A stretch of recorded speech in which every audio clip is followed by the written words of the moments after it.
And now, the latest on the mess at the airports after Southwest cancels thousands of flights in the last 48 hours. Travel expert Peter Greenberg is here now to talk about how this chaos turned into a big mess for that airline. First of all, hello to you. Always nice to see you. And nice to see you guys. All right, the big mess has been Southwest Airlines, or at least some of the lines and cancellations and delays that they've had. Do we believe that that was due to the weather, or what do we think were some of the contributing factors? Well, let's start with the weather. Good weather forecasting allowed the airlines across the board to do very effective preemptive cancellations 48 hours ahead of time. And they do that for a reason, to make sure that the planes and their crews stay in one position so when the storm passes through, they can start operations again. In the case of Southwest, their internal communication system broke down using antiquated technology. They couldn't get in touch with their pilots. The pilots couldn't get in touch with operations. The flight attendants couldn't find the planes. Everything shut down. And to give you an example of what we're dealing with here, United Airlines, which is also Chicago-based, they canceled about 5% of their flights over the last couple of days. American only canceled 1% of their flights, JetBlue 6%. Southwest yesterday, 70%. Today, 62% of their flights were canceled, and they're anticipating 62% tomorrow. So this was not weather, this was operational problems that basically came to a head.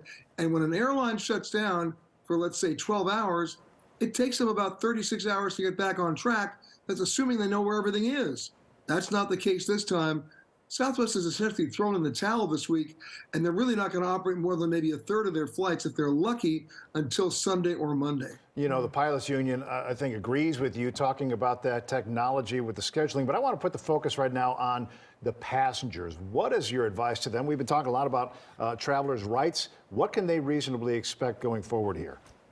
Well, the U.S. Department of Transportation has already weighed in, calling these delays and cancellations unacceptable at Southwest, because under the DOT rules, passengers are entitled to compensation, hotels, meals, etc., if it's determined that the problem was caused under the operational control of the airline, which Southwest apparently has already admitted to their own employees. And so that investigation will continue. There may be consequences in terms of enforcement action against Southwest and reimbursement for passengers. So if you're sitting on a Southwest flight with a Southwest ticket and you're not going anywhere, keep your receipts, get a paper trail, record the name and title of anybody you talk to at Southwest Airlines, because that will come in handy later in getting you some compensation down the road. You think the airline will just reach out and send you those checks, or do you have to fight for that? Well, the answer is sort of like half of one and six of the other, because Southwest knows that there's going to be some enforcement action here from the DOT, which could result in a pretty hefty fine. So my guess is they're proactively going to start sending reimbursement payments to a lot of passengers, offering them free flights, anything that has real value, in the hopes of mitigating down that fine.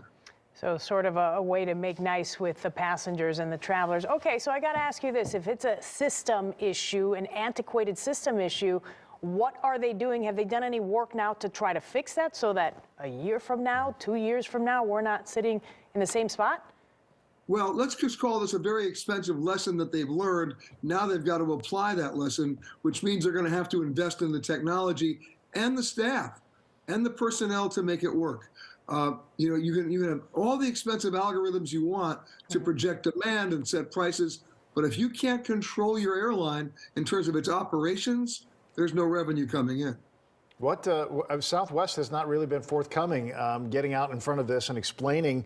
They're just kind of using back channels. What are you hearing from the airline themselves as we wrap this up, Peter? Well, I fully expect them to get out in front of it, if they can, in the next 48 hours. You know, Southwest Airlines has a pretty good reputation. They're an efficient airline. They're a dependable airline. They only operate one kind of aircraft. Their pilots are trained on it. Their ground crew is cross-trained. They don't charge for checked bags. They have a good reservoir of passenger goodwill. It's been hit hard on this one, and they can't afford to lose on this. I fully expect they're gonna be forthcoming. All right, we'll be watching. Thank you so much, Peter Greenberg. Always nice to talk to you. Great insight, and my microphone just fell. I apologize for that. You can get more tips and advice from Peter on his website, petergreenberg.com. All right, see you, Peter. Always the technology, isn't it?